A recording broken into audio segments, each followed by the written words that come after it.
Yep, they come first. Yep, that's good.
Ladies and gentlemen, good morning. I am Ken Kitts, President of the University of North Alabama.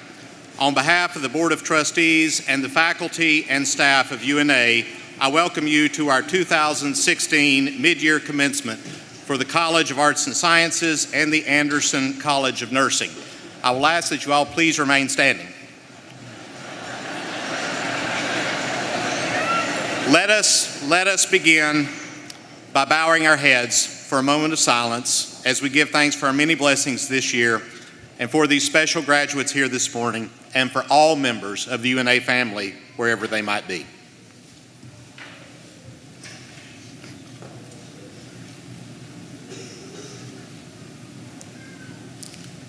Thank you, and amen. Please remain standing for the national anthem performed by the UNA Wind Ensemble and Mr. Evan Hammond.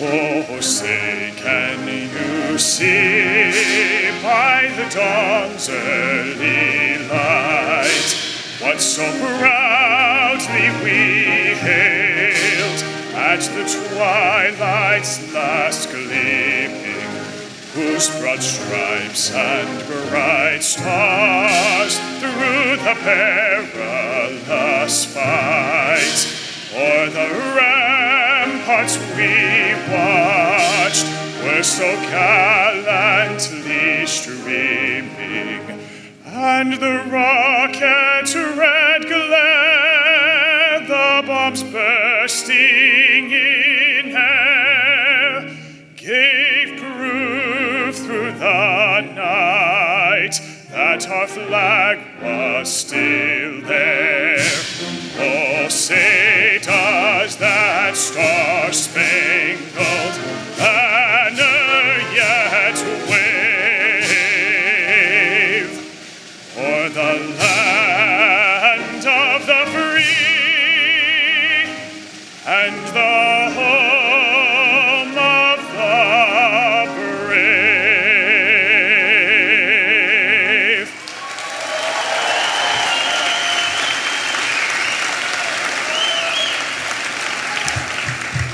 Now, please be seated.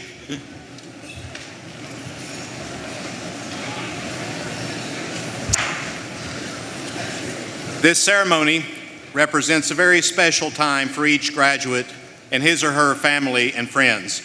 To maintain the dignity of this distinctive occasion and out of respect for all of our graduates, we ask that you please silence cell phones, refrain from clapping or cheering until the end of the program, and remain seated until the ceremony is ended so that each graduate's name can be heard when announced. Commencement is a celebration of academic attainment. To bring greetings to you from the academic community of the University of North Alabama, it is my pleasure to introduce you to our Provost and Vice President for Academic Affairs, Dr. John Thornell.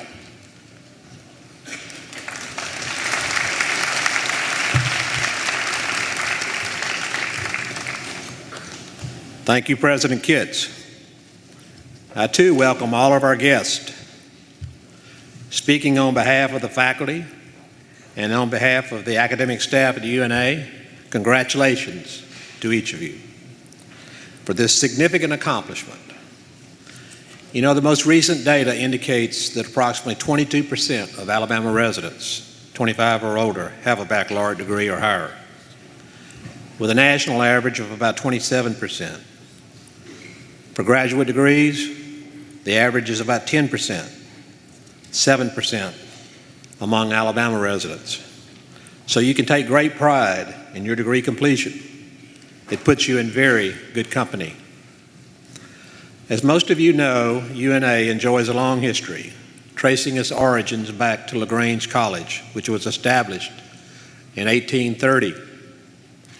So this ceremony marks the 149th mid-year commencement, and there are 754 of you graduating this semester. And with the addition of this graduating class, you are now part of a total of 58,868 students who have graduated from this institution. Today's graduates represent 18 states, excluding Alabama, and 9 countries. UNA alumni have distinguished careers, including Pulitzer Prize winners for literature, Grammy Award winners, Alabama governors, a Texas governor, numerous members of the U.S. Congress, and special assistant to the president. So as you can see, fellow graduates have gone on to attain distinction in their chosen fields. and I know each of you aspire to do the same.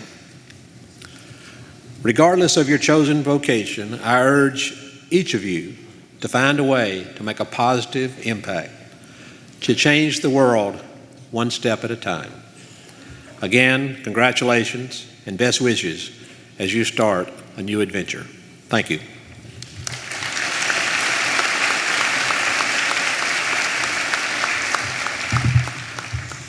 Thank you, Dr. Thornell. I would like to introduce now several groups of people who are celebrating this special occasion with you. Please hold your applause until each group has been introduced. Beginning with our stage party, I ask the following individuals to stand when their name is called. Mr. David Shields, Vice President for Student Affairs. Mr. Ron Patterson, Associate Vice President for Enrollment. Dr. Melvin Davis, Dean of Library and Educational Technology Services. Dr. Vicki Pierce, Dean of the Anderson College of Nursing. Dr. Carmen Burkhalter, Dean of the College of Arts and Sciences. Dr. Jeffrey Bibby, Professor of History. Ms. Casey Morgan, Registrar. Continuing on the front row, Mr. Rick Hall, who will be recognized formally later in the program. Mr. Peter Goralnik, our guest speaker, who will be formally introduced later in the program. Dr. John Thornell, Vice President for Academic Affairs and Provost.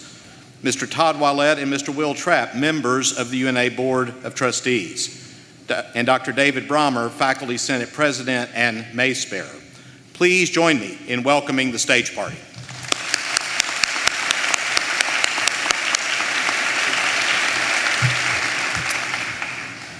I'd like to note that today we are also joined by members of the UNA faculty. Approximately half of the faculty with us today are from the College of Arts and Sciences and half from the College of Nursing in honor of their graduates. There's also many members of the UNA staff hard at work today, scattered throughout this room and working behind the scenes to facilitate this commencement. We're thankful to have members of the UNA Wind Ensemble with us, directed by Dr. Lloyd Jones. And finally, we're honored to have family and special guests of Mr. Rick Hall and Mr. Peter Goralnik with us today. Thank you all for your presence.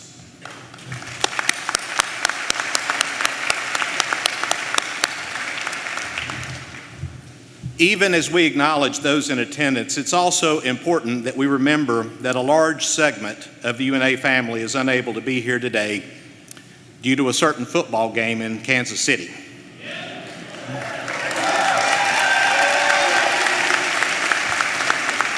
Indeed, many students, faculty, staff, administrators, alumni, and trustees have made the 600-mile trip and are still making the 600-mile trip to watch our Lions play this afternoon for the Division II National Championship. Earlier this week, we held a special commencement ceremony for 5 students, 4 football players, and 1 athletic administrator who are part of this graduating class and who would be here today were it not for the championship game. At this very moment in Kansas City, our football team is beginning to gather for their pregame meal, after which they will board buses for the stadium. And since this commencement ceremony is being live streamed, we've worked it out so the team can see and hear us. Ladies and gentlemen, I want to ask for your assistance in letting our team know just how proud we are of them and what this journey to the national championship has meant for UNA. Now, for our guests here who aren't familiar with our traditions, our preferred athletic cheer is not Go Lions, but Roar Lions. So I'm going to give us a 3 count. And let's stand for this. And they're watching us in Kansas City, and when I get to 3, I want everyone here to join me with your loudest and most enthusiastic Roar Lions. Are you ready? 1, 2, 3, Roar Lions! Thank you.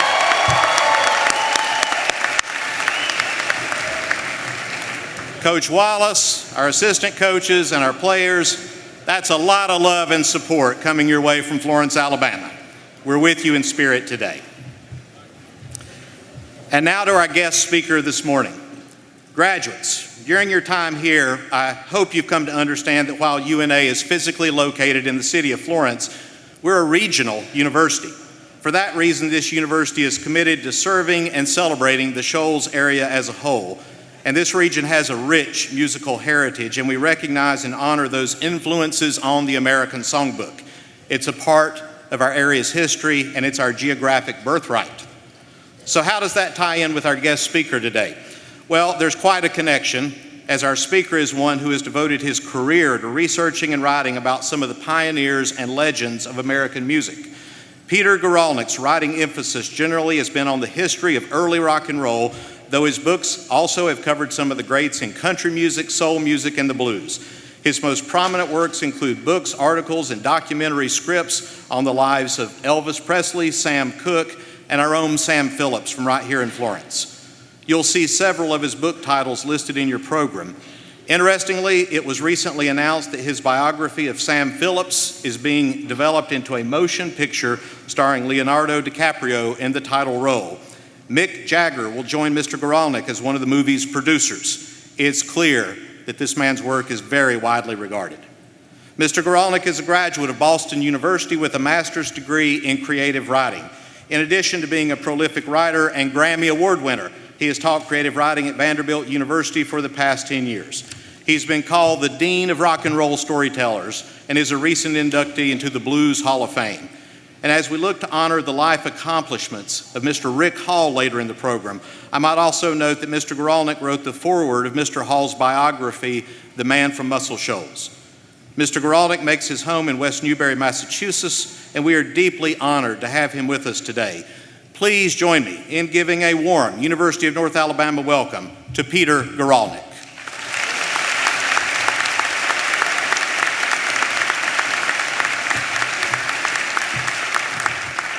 Well, thanks very much for that kind introduction. It's great to be back in Florence, where I've been coming for the last 35 years. Now, I'm not here to talk about myself, obviously, and I hope that's obvious. But I do need to tell you one thing. I've been all around the world talking about American vernacular music, roots music. It's called Americana today. The music that I've been writing about for the last, 50 plus years, since I was 19 or 20 years old. Muddy Waters Blues, Otis Redding's Soul, Merle Haggard Country, Mavis Staples Gospel, Jerry Lee Lewis Rock and Roll. There are any number of other names I could add, including some more up-to-date ones, but I just wanted to pick out a single broadly recognizable name for purposes of easy identification. Anyway, I've been all over the country, all over the world, and there's one thing everyone always wants to know, and I think you know what it is. What is it about Florence? What is it about the whole Shoals area? Is there something in the water? Well, you're going to have to answer that one for yourself. Is there? But obviously, what everyone is talking about is the astonishing expressiveness, the undeniable originality, the sometimes breathtaking creativity, musical creativity in particular, that has come out of this small, once isolated, once rural area. I've been coming here for 35 years now, originally at the invitation of songwriter Donnie Fritz, guitarist and producer Jimmy Johnson, and today's principal honoree Rick Hall, to explore that very question. But the music, I mean, not the water. And I can't say that I've come up with any definitive answers, except to say that the people I've met, the many friends that I've made over the years, and everything that I've learned from Terry Pace, longtime correspondent for the Times Daily, UNA professor, and all-around Shoals area Renaissance man, it's the independence, it's the striking individuality of the people, including Sam Phillips, discoverer of Elvis Presley, yet another distinguished Florentine, that most sets the whole Florence Muscle Shoals area apart. And it's what I hope you will take with you, wherever you're from, whatever you studied, whatever you may end up doing, the need to pursue the things that matter most to you in a single-minded, dedicated, humanistic way, the need to find a way to fulfill yourself in whatever you choose to do, whether you go into farming or pharmaceuticals, poetry or robotics, whether you're a healthcare worker or a software developer, the sense that you are somehow carrying out a mission, not that you've been handed, but that you have chosen, and that you will carry it out whatever obstacles are placed in your path. That's the Florentine way. W.C. Handy was the first. I'm sure you all know who he is. The W.C. Handy Festival is still going strong for 10 days every summer right here in town.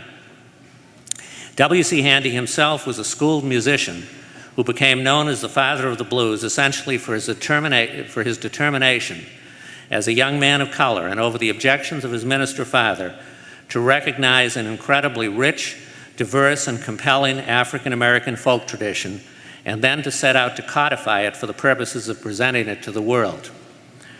Here's how he described his moment of epiphany. He had dozed off while waiting for a train in Tutwiler, Mississippi in 1903, and he wrote, "A lean, loose-jointed Negro had commenced plunking a guitar beside me while I slept. As he played, he pressed a knife on the strings of the guitar in a manner popularized by Hawaiian guitarists who used steel bars. The singer repeated the line 3 times, accompanying himself on the guitar with the weirdest music I ever heard."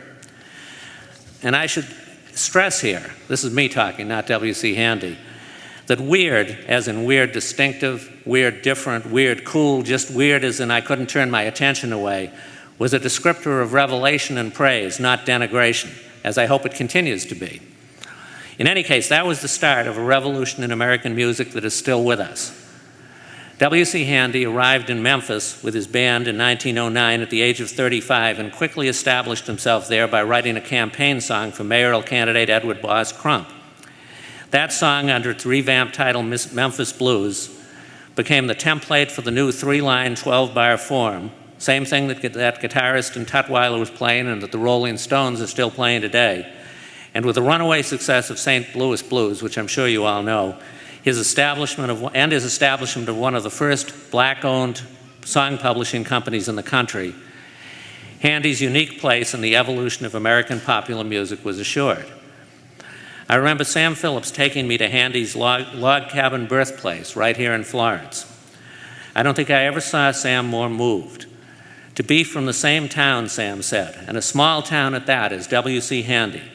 Look at the courage that man showed when he came to Memphis, a black man trying to make a name for himself in the white man's world.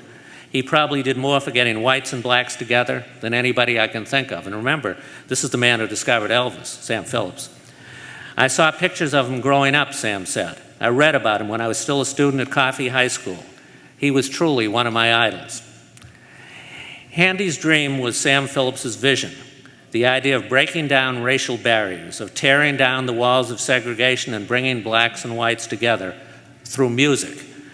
He never doubted that he could reach a mainstream audience and turn that mainstream audience around by exposing them to a vernacular music, both hillbilly and blues, that even in the early 1950s was not so much scorned as utterly ignored. Sam's vision originated in his experience working in the cotton fields just outside of Florence with black and white sharecroppers alike and picking up the inspiring, the uplifting, and celebratory sounds that came out of Armstead Methodist Chapel, the black church just a half block away from Highland Baptist, which his family attended. He also became aware at a very young age of the social and racial inequities that he observed all around him. I mean, I saw the inequity, he told me, even at 5 or 6 years old, but I found myself caught up in a type of emotional reaction that was, instead of depressing, I mean, these were some of the most astute people I've ever known, and they were almost totally overlooked. But even at that age, I recognized that, hey, somehow the backs of these people aren't broken. They can find it in their souls to live a life that is not going to take the joy of living away. And when he opened his recording studio in Memphis in 1950, the same tiny storefront studio where Elvis and Johnny Cash and Howlin' Wolf and B.B. King would make their first recordings, it was, he declared at the time, with the express purpose of making records with some of the great Negro artists in the South who just had no place to go. But it was also with his own private purpose of presenting to everyone what he had first heard and experienced here in Florence. My conviction, he said, was that the world was missing out, not having heard what I heard as a child. What everyone else, I might add, could very well have heard and yet easily overlooked as a child, because not all of us are as open to those experiences. Not all of us watch and absorb things as Sam did, as Elvis did, as Sam Cooke and Howlin' Wolf did, for example, entrusting our perceptions to what Sam called the eyes and ears all around our head. Opening a studio at that time and for that purpose went against both convention and common sense, and job security too, because ultimately this would cost him his job, a very good job at WREC, one of Memphis's flagship radio stations. but he believed so strongly, not only in his dream, but in his ability somehow to weather whatever storms might come to pass, that he threw caution aside and committed himself to what he considered to be his mission in life, which it seems to me is the common thread that runs through not only the kinds of achievements that the world may recognize, but also the private, unsung, and largely unrecognized satisfactions that each of us experience in our everyday lives, and in which we can justifiably take pride. Memphis, Sam said, was the inducement, but Florence was the birthplace. I mean, all of these elements resonated for, I would say, maybe 2 or 3 years. And I wouldn't let myself think about it as much as I wanted to. But then I said, I've just got to open me a little studio where I can at least experiment with some of this overlooked humanity. I don't have any money, but I know I can build it with my own hands. I mean, I couldn't not do it, not attempt to do it. Had I not tried, I would have been the biggest damn coward that God ever put on this earth. I was so committed, he said, not to be a damn crusader. Maybe explorer is a better word. I said, I've got to have this little laboratory. I've got to have it. It's just absolutely, I've got to have it. I think that could very well serve as Rick Hall's motto, too, with Rick standing as yet another prime example of Florentine stubbornness and vision. And I know that Rick will tell you that, like nearly everyone else in the area, he took Sam's experience as a template for the possibility of exporting a personal vision. Except in Rick's case, he never left. Rick's vision, as I'm sure many of you know, started with soul music. Aretha Franklin, Otis Redding, Wilson Pickett, Clarence Carter, and Etta James would all initially find their way to the doors of the famed studios on Avalon Avenue. That's Florence, Alabama Music Enterprises for the uninitiated, even though the studio is in Muscle Shoals. But soon it would encompass every element of pop and country, while the Muscle Shoals Sound Studios, founded in 1969 as an independent enterprise by Rick's best-known rhythm section, the Swampers, brought such pop legends as Bob Dylan, Paul Simon, and the Rolling Stones to Sheffield, population maybe 10,000. What has come to be commonly regarded as the Muscle Shoals sound could be said to have started with Rick, a recent emigre from the Freedom Hills in Franklin County.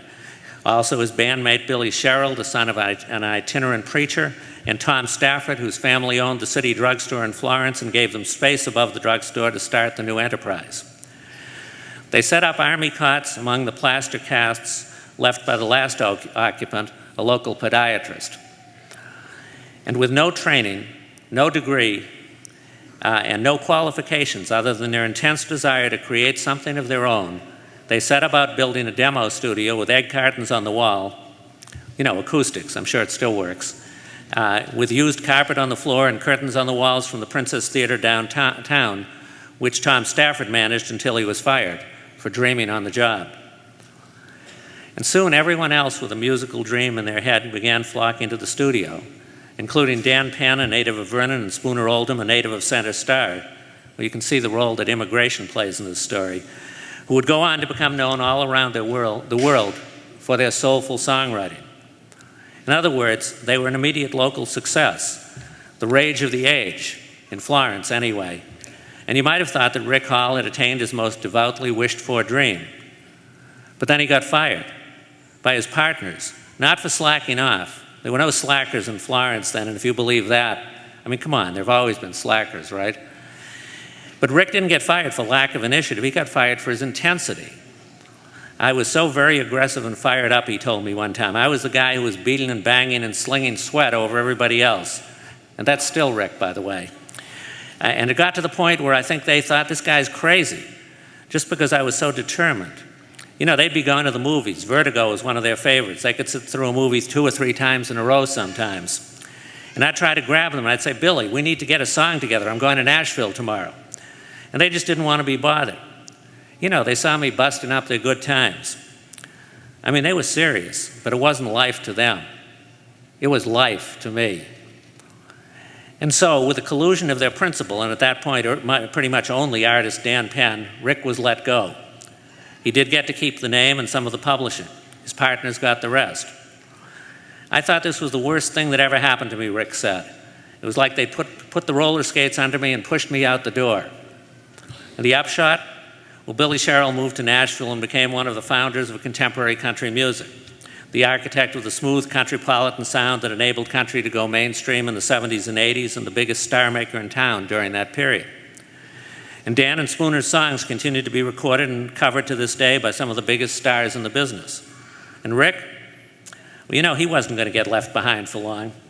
The way he describes it, I just went home to Phil Campbell to lick my wounds and began drinking heavy, but then after a few months, I took kind of an arrogant attitude, and I dug in for the kill. The next time Dan Penn saw him, Dan says, he was standing on this concrete slab. He just poured for the studio that now stands. And he said, "Hey, Penn, why don't you come over here?" Because I was still living in Vernon then. "Why don't you come over here and go to work for me?" And that was the real start of the Muscle Shoals sound, born like Sun Records of nothing more and nothing less than deflection, desire, and the sheer determination of one man and his belief in himself and his mission. Which just goes to show, it's great to have a dream, but it never hurts to have a fallback plan. I'm serious. If somehow or another everything does not go exactly according to plan, and if you're a student of history, and even if you're not, you know that it never will. I think Rick and Sam Phillips would undoubtedly agree, probably W.C. Handy too. I mean, you may think you know just what you want to do. I certainly knew what I wanted to do when I was 20 years old. I wanted to write. But you never know how or in what ways it's actually going to work out. And you know, in a way, it really doesn't matter. As you graduate from college or get an advanced degree, you may think you have your whole future mapped out, which is great, because it means you're motivated, you're committed, you're determined. Without believing in yourself, none of those prospective achievements would mean anything. And it may work out exactly the way you think. But even if it does, and wouldn't life be boring if there were no surprises along the way? Well, let me cite Sam Phillips on the subject of predictability. Sam's whole approach to music, his whole approach to life, was predicated on what he called perfect imperfection.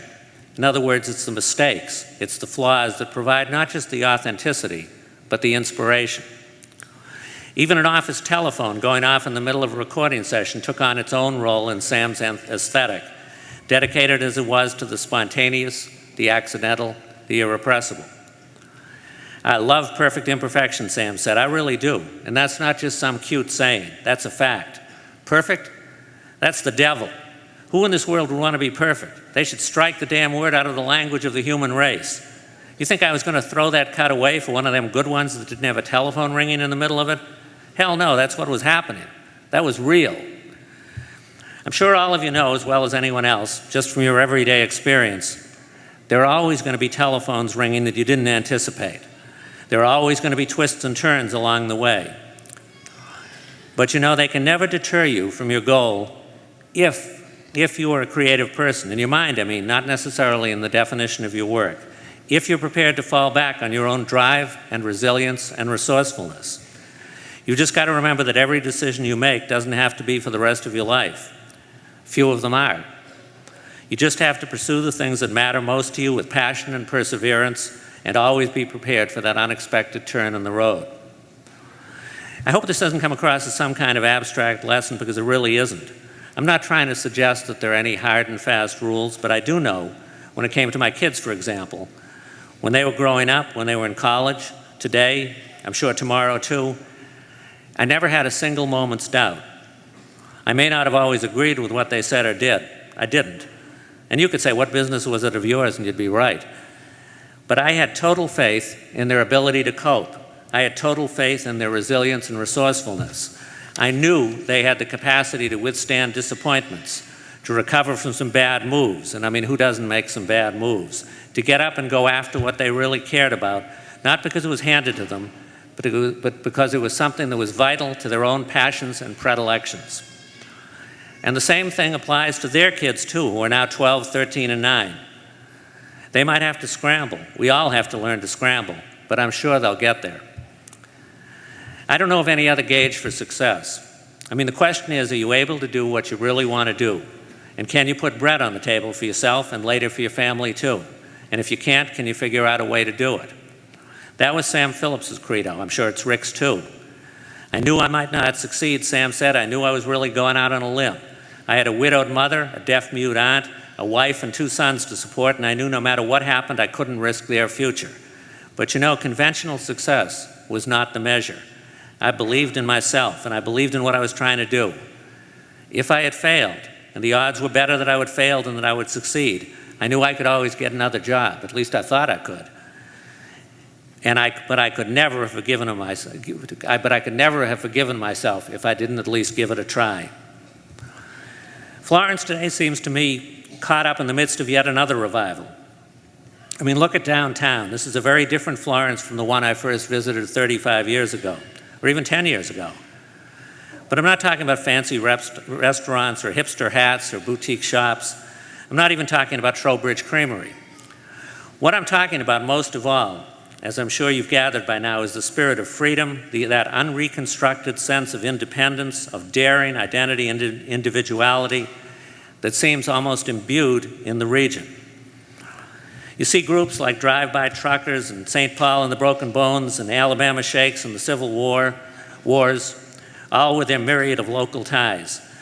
Not to mention the showcases of local talent at the Marriott Shoals, Muscle Shoals to Music Row live on Kix 96, the radio station that Sam Phillips acquired in 1995 to go with the other stations he had long owned in the area, and which his son Jerry and granddaughter Hallie run to this day.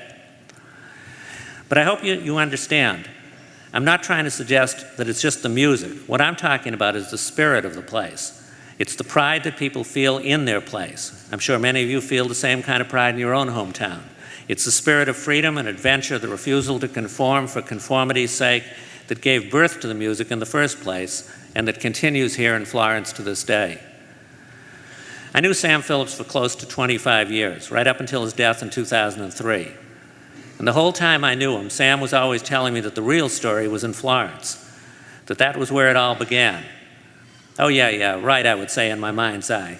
Well, I mean, I wasn't going to say it out loud. I certainly wasn't going to contradict Sam to his face. But I knew for a certainty, at least I thought I knew, where the real story was. It was in Memphis, of course, with Elvis and Johnny Cash and Howlin' Wolf and B.B. King. Little did I know. I mean, I'd been to Florence lots of times, but it was only when I came back here with Sam in 1999 and revisited all the places that had meant so much to him, including W.C. Handy's birthplace and the University of North Alabama, where his father, a remarkable man in his own right with a great love of the land, had graded the amphitheater here. It wasn't until then that I finally began to get at the truth of what Sam had been telling me all along. Sam said, "I'll be a proud Florentine until the day I die," and I'm sure Rick Hawk would say the same. Well, we all aspire to be proud Florentines in one way or another, each in our own way. It doesn't really matter where or when. What Sam was talking about, I think, was cherishing the past while looking forward always to the future. What Florence was, what the music has always stood for, is a spirit of independent thinking, of individualism, of expanding democratic dreams and possibilities, of that same sense of egalitarianism, of the proud, undifferentiated embrace of different races, different classes, and different cultures that first gave rise to rock and roll. Dan Penn was asked one time what it was that made the music different, what it was that made this area of the country so different. "People down here don't let nobody tell them what to do," he said, in as succinct a definition of freedom as I've ever heard. But how does it happen, he was asked, that they know what to do? "Ain't any explanation for it," Dan said. And you know, he's probably right. But to quote one of Dan's biggest heroes, Aretha Franklin, well, to adapt a quote from one of her songs, "Whatever you do, don't lose that dream." Because, I mean, after all, doesn't a dream, a goal, a vision of who you want to be and what you want to do beat humdrum reality every day? Things may get you down sometimes. That's what the blues is all about. But as James Baldwin pointed out, the blues is not just the tale of how we suffer, but also of how we are delighted and how we may triumph. It offers not just a way in, but a way out. So hang on to your blues, whatever you may call them, not just for purposes of inspiration, but for aspiration.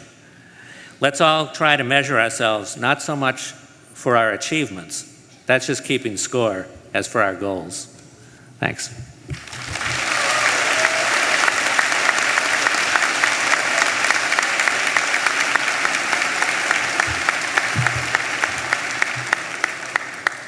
Thank you very much for those wonderful remarks, Mr. Gralnick. We're honored to have you with us today.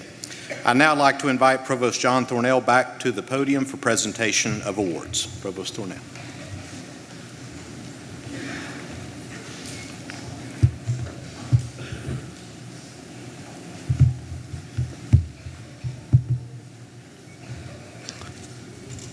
The University of North Alabama has 3 faculty members retiring at the end of the fall semester from the Anderson College of Nursing and Collier Library, who are being honored at this commencement program.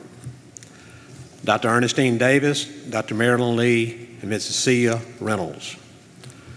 Dr. Lee was unable to attend today, but the remaining 2 honorees are present with us at this ceremony, and each of them will be presented with a certificate of meritorious service that reads as follows. Members of the faculty, professor, scholar, and friend, greetings, congratulations, and cordial good wishes from your friends and professional associates, the faculty, staff, students, and alumni of the University of North Alabama. We cite you for signal honor on the occasion of your retirement from active duty after long and meritorious service to the university. With this citation, you are appointed by the President of the University to the status of Professor Emeritus, with all the rights and privileges thereto appertaining. Would Dr. Ernestine Davis please come forward?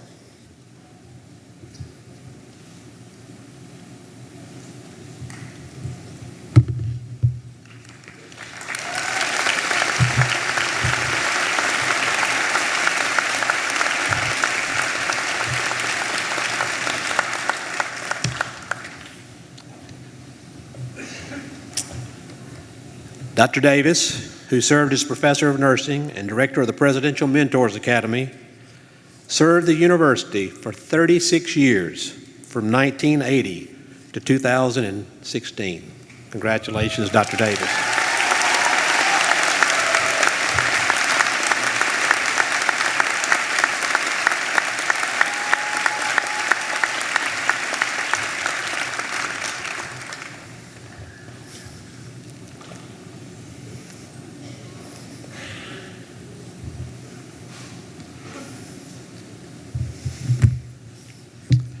Would Ms. Cia Reynolds please come forward?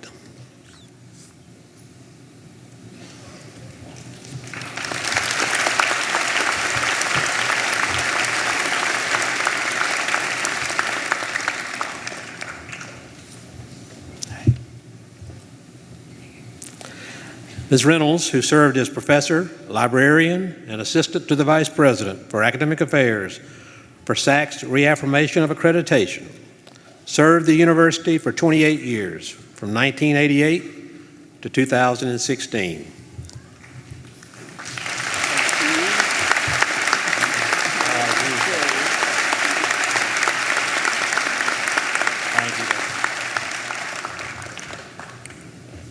We thank these faculty and all of the faculty at UNA for their dedicated service to the University of North Alabama and its students. Thank you.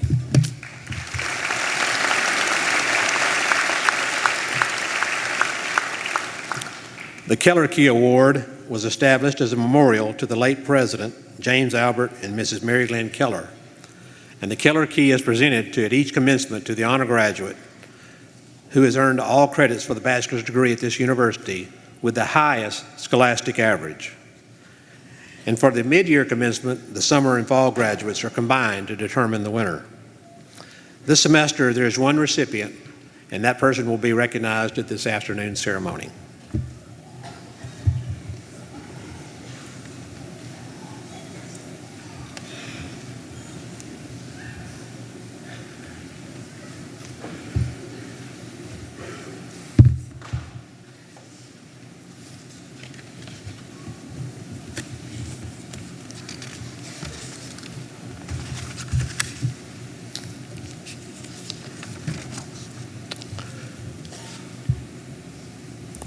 It is my pleasure to present, on behalf of the University of North Alabama, a citation to Rick Hall.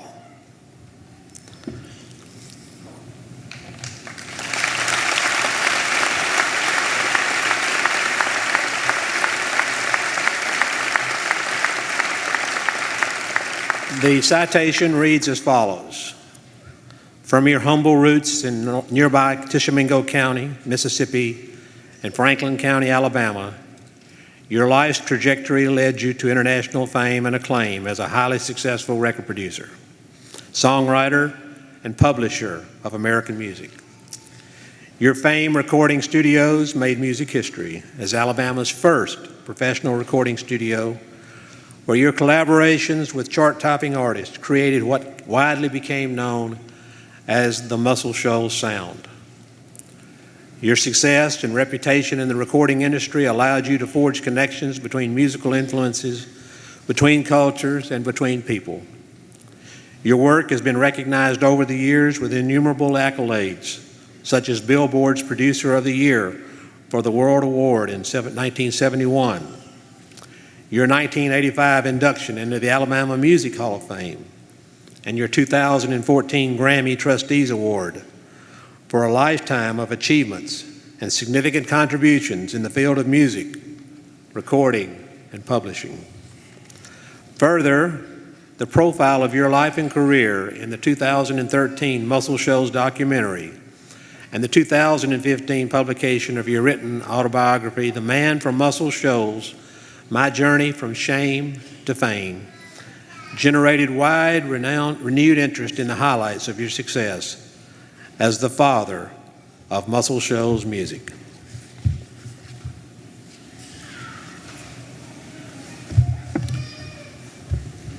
Therefore, in celebration of the rich musical heritage of the Shoals area, and in recognition of your distinguished and legendary career and the quality of your achievements, through the power vested in me by the Board of Trustees for the University of North Alabama, and by the unanimous and special action of our board, it is with great pleasure that the university confers upon you the honorary degree of Doctor of Humane Laws with all the rights and privileges thereunto appertaining.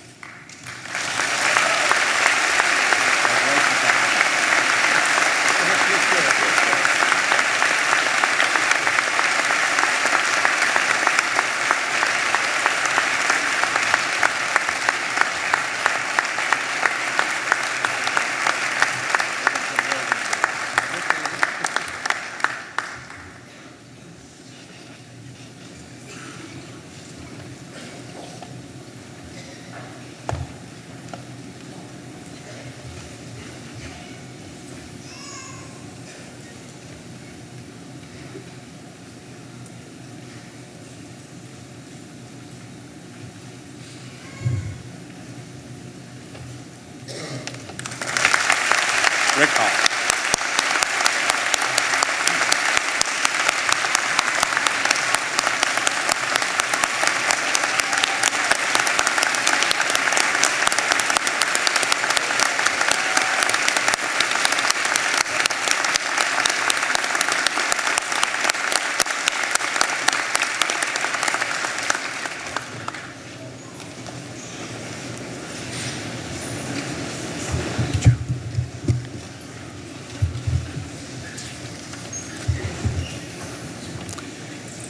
Each of the university's college deans will present candidates for the conferral of their respective degrees. Would Dr. Vicki Pierce, Dean of the Anderson College of Nursing, please come forward?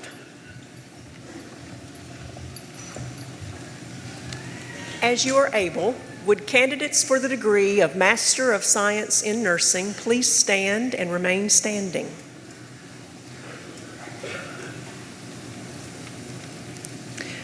President Kitts, it is with great pleasure that I present to you these candidates for the conferral of their degree. Through the power vested in me by the Board of Trustees for the University of North Alabama, I now bestow upon each of you the degree of Master of Science in Nursing. Please be seated.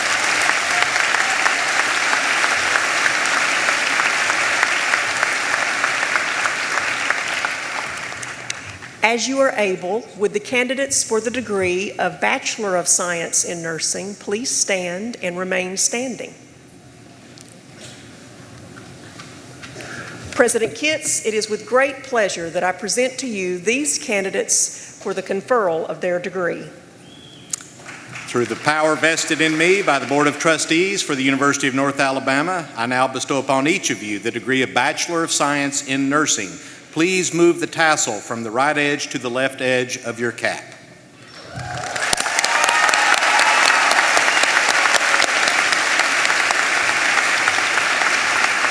You may be seated. Would Dr. Carmen Burkhalter, Dean of the College of Arts and Sciences, please come forward? As you are able, would candidates for the following graduate degrees in the College of Arts and Sciences please stand and remain standing?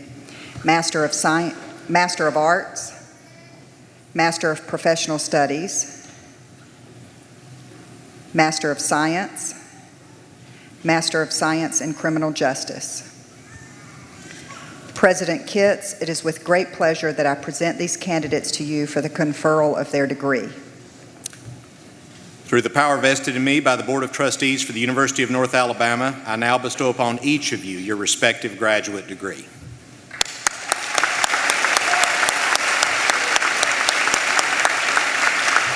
Please be seated. As you are able, would candidates for the following undergraduate degrees in the College of Arts and Sciences please stand and remain standing? Bachelor of Arts, Bachelor of Fine Arts, Bachelor of Interdisciplinary Studies, Bachelor of Music, Bachelor of Science,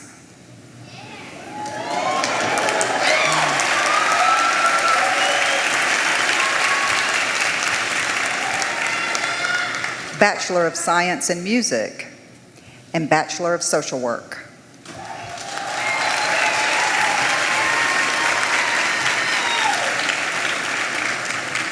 President Kitts, it is with great pleasure that I present these candidates to you for the conferral of their degree. Through the power vested in me by the Board of Trustees for the University of North Alabama, I now bestow upon each of you your respective baccalaureate degree. Please move the tassel from the right edge to the left edge of your cap.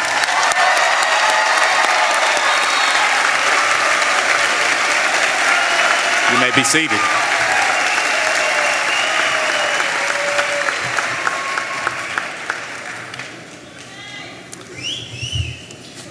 So, graduates, your degrees have now been conferred, and we come now to the point in the program where it's your time on the stage. How does it feel? Good. Will the marshals please conduct the candidates to the platform? You will note that the college deans will offer their congratulations as the graduates exit the stage.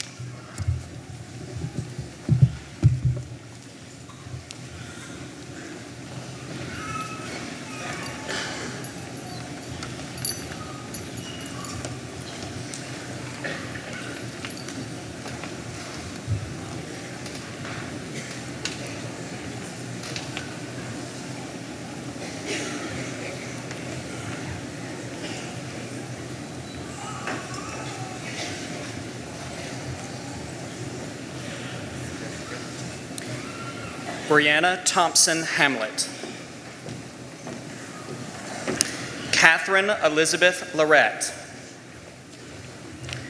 Teresa Louise Kimenoff. Stephanie Lorraine Williams Coleman. Johnny Jerome Woodard. Kristen Lawson McKay. Lauren Brooke Craig. Katie Nicole Price. Emily Savannah Simpson. Caitlin Brooke Brown. Lindsay Brianne Haddock.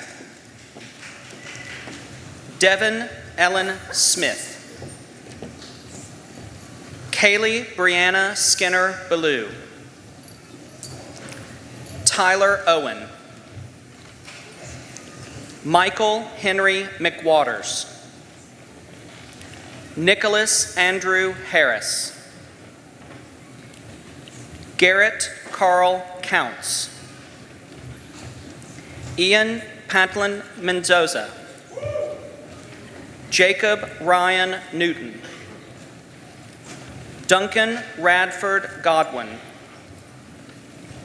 Rachel Megan Camp. DeAndrea Lachey Vickery.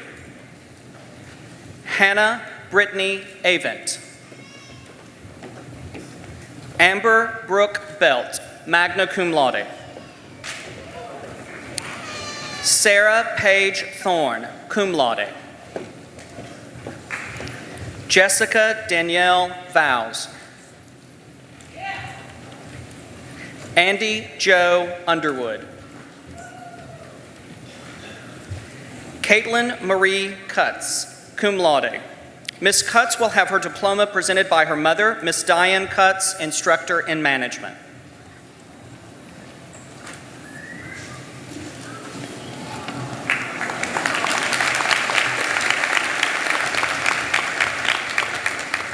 Ronald Stewart II. Sultan Sabai Kamis Al-Kalbi. Saeed Salam Mohammed Hamid Al-Dari. Mohammed Musaba Hamid Al-Kabali. Carla Leanne Kynard. Jennifer Elizabeth Murray. Sarah Beth Murray. Manpreet Kaur. Kenny Chong. Fan Chao Gong. Joy Joanne Werka.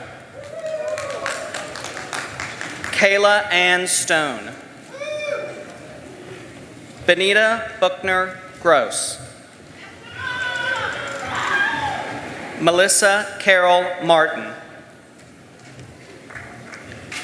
Michael Clinton Roper, magna cum laude.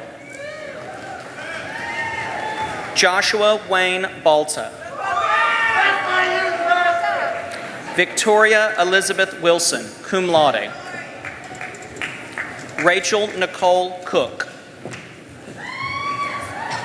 Rachel Joanne Kaufman, cum laude. Melanie Georgietta Trantham. Wesley Adam Hooper. Marilee Ellis. Tamelia Horton. Ebony Louise Sistrunk. Mary Kristen Bonner. Johanna Lee Poole. Haley Hamilton Staley. Dakota Lauren Doss. Lindsay Lewandowski Rayburn, magna cum laude. Brittany Nicole Arrington. Lacey Danielle Hopkins. Audrey Carol White. Katie Michelle Pyle. Christopher J. Acock. Theron Willis Brown, Jr. Alexis Ade McCrary. Lamonte Jonquez Thompson. Avery John Clement Jackson.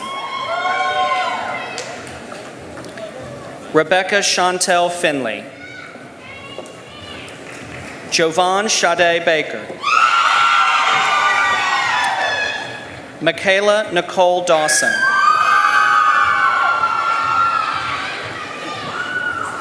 Allison Marie Young, summa cum laude. Andrea Michelle de Leon Tejeda, cum laude. Rachel Lee Masqueda. Zachary Keith Gentle. Emily Kayla West. Diavance Folks Turner. James Mott Spillane II. Danielle Elizabeth Livermore, magna cum laude. Rachel Lane Taylor. Camilla Renee Abernathy. Kimberly Nicole Watson. Mary Elizabeth McDaniel. Amos Rowell III. Jeffrey Stephen Benson. Andrew Franklin Burns. Brian Michael Johnson, cum laude. Brianna Nicole Hillman, magna cum laude. Allison Isbel Esteve. Sarah Beth Tingle, summa cum laude. Robin Michelle King.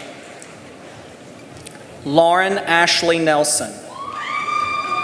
Madison Alexa Bishop. Caitlin Paige Mason, cum laude. Lauren Ashley Jones. Cynthia Ann Massey. Rachel Hannah Waugh. Lauren Samantha Hayes. Stephanie Nicole Lample, cum laude. Catherine Paige Bordeaux. Kayla Janine Hill. Monica Rianne Hannon. Ajalyn Janae Felton. Alexa Nicole Lesser, summa cum laude. Carla Dillard Fulmer, cum laude. Corey Davis McCleary, magna cum laude. Reagan Blake Carpenter. Ryan Lee Rogers. Sean Michael Fritz. Thomas Carol Barnett. Elizabeth Grace Long. Austin Tyler Parsons. Kyle Abram Alfrey, magna cum laude. Chen Liu. Hannah Susan McGuire. Catherine Elizabeth Graham. Robert Charles Martin. William Howard Martin. David Scott Horton. Cammie Charnetta Dale. Mary Alexandra Gillespie. Benjamin Stephen Wilson. Brandy Hope Johnson. Natalie Vianne Poole. Savannah Marie Herbst. Morgan Nicole Schubring. Raid Hassan Gomri. Morgan Celeste Sin. Martez Laquay Hill. Fernando Bacarizo. Sarah Ashley Myrick. Jesse Thomas Sims. Lindsay Tara Lee Partain. Courtney Pace Michaels. Latoni Shantae Johnson. Kari Jason Bolden. Noel Miguel Geiger. Michael Brady Lunsford. Cameron Douglas Graybill. Anna Brown Bame. Sydney Danielle Wiley, magna cum laude. Abby Leanne Heflin. Victoria Evans Alexander. Leanna Catherine Hammock. David Coleman Richards, summa cum laude. Cody Reynolds Harrison. Evan Matthew Horn. Anna Victoria Kaufman. Haley Christine Thurman. Ann Wynn, cum laude. Ali Muhammad Aldariz. Isaac Mark Alexander. Austin Miles Park. Jacob K. Rogers. Alexander Byers Lenz. David Keno Green.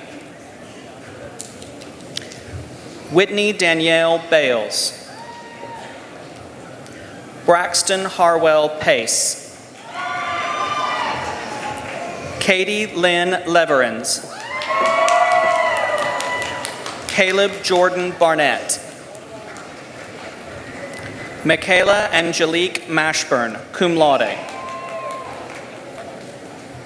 Ellen Elizabeth Mannon, cum laude.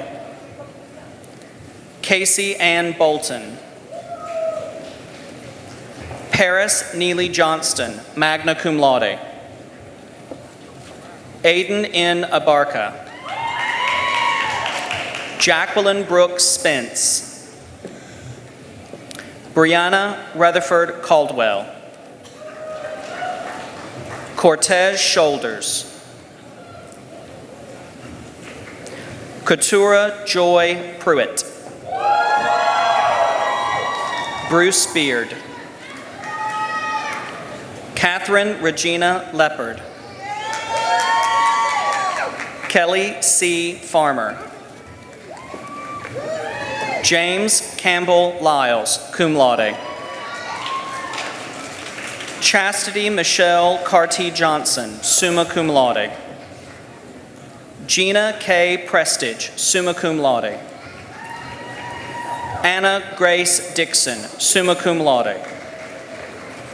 Bethany Ione Foster, cum laude.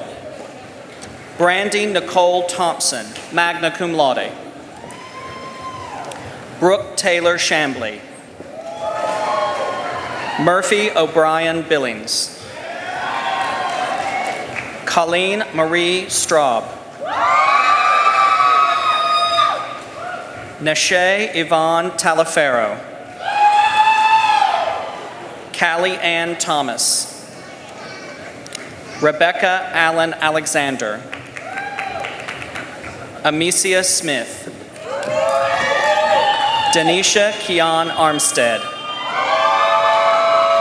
Marla Danielle Stansel.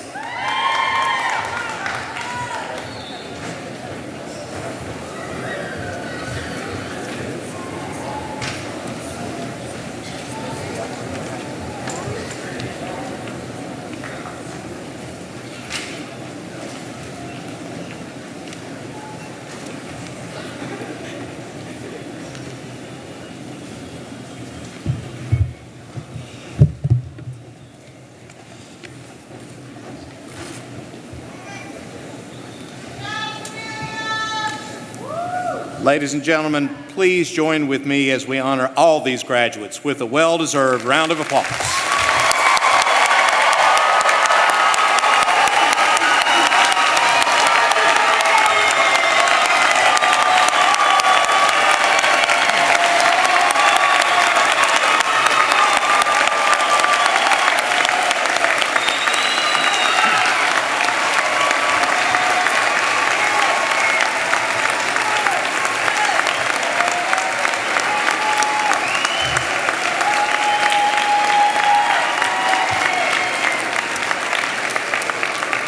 Thank you, and please be seated.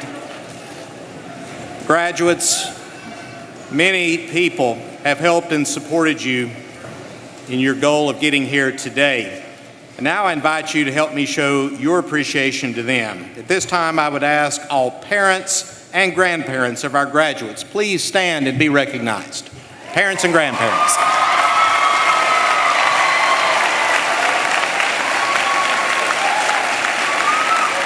And now, let's add to that all spouses and children of graduates. Please stand and be recognized.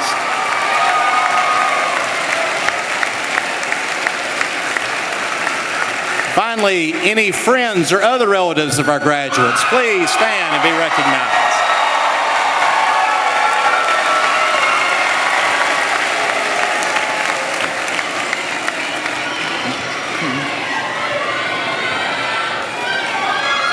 Thank you all. Thank you all for your attendance today. You're a very important part of this celebration.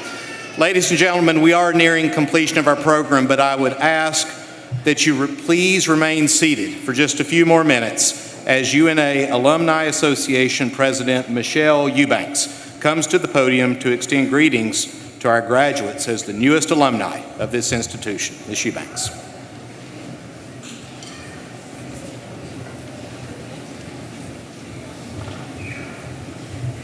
I'll be fast, I promise. It is my absolute honor to be with you all today, representing the Alumni Association. I had the pleasure of visiting with several of you yesterday as I and others from the Alumni Association handed out t-shirts. Your reactions to these gifts were priceless. Here are some of my favorites. One of you came over and said, "For me, adorable." Another asked if there'd be a charge, and happily, we were able to give it as a gift because all of you are graduating debt-free, right? I'm sorry. My favorite reaction was from a young woman who, as she took her shirt, became nostalgic as she turned to her friend and said, "It says alumni. That's us." That's right. As of today, that's you. On behalf of the Alumni Association, we hope that you find a group with which to get involved. We want you to call on us as resources to help, but we always hope you wear your purple and gold with pride. So, welcome to the club. You have earned your spot. Now, we started our morning with a nice video shouting "Roar Lions." Let's do that one more time, and let's get it on film, shall we? So on the count of 3, 1, 2, 3, roar Lions! Thank you so much.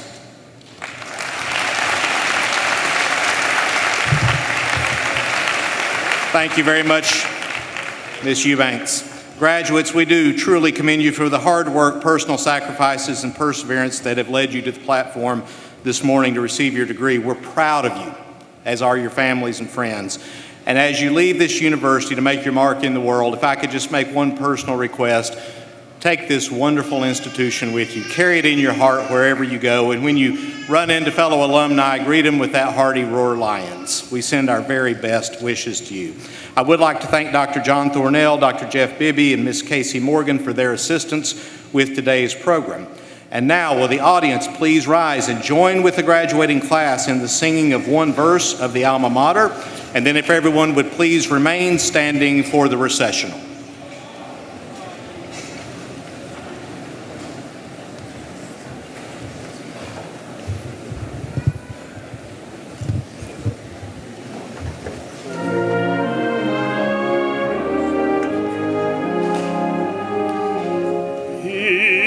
The sunny heart of Dixie on the Tennessee